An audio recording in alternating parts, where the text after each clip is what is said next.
এখানকার সুখও স্থায়ী না, এখানকার দুঃখও স্থায়ী না। এখানে আপনি সুখে আছেন, এই সুখ চিরদিন থাকবে না। এখন খুব সুখে আছি আলহামদুলিল্লাহ, কিন্তু এই সুখ কিন্তু চিরস্থায়ী হবে না, মাথায় নিতে হবে। এখন খুব কষ্টে আছেন, এই কষ্টও চিরস্থায়ী হবে না, সুখ আসবে পরে। এখন সুস্থ আছেন, এই সুস্থতা চিরস্থায়ী হবে না, অসুস্থ হবেন। আবার অসুস্থ আছেন, এই অসুস্থতা চিরস্থায়ী হবে না, আবার আপনি সুস্থ হবেন ইনশাআল্লাহ। মানে দুনিয়াতে কোনো কিছুই চিরস্থায়ী না। কারণ কি?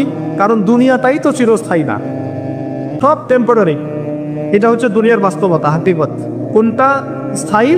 ওয়াল আখিরাতু খায়রুন ওয়া আবকা।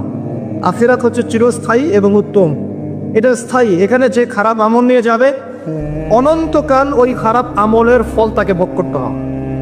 ওখানে যে সৎ আমল নিয়ে যাবে, ঈমান নিয়ে যাবে, অনন্তকাল সে সুখ এবং স্বাচ্ছন্দ্যে থাকবে ইনশাআল্লাহ। এই কথাটা কখনো ভুলে যাওয়া যাবে না। দুনিয়া একটা ক্ষণস্থায়ী জায়গা।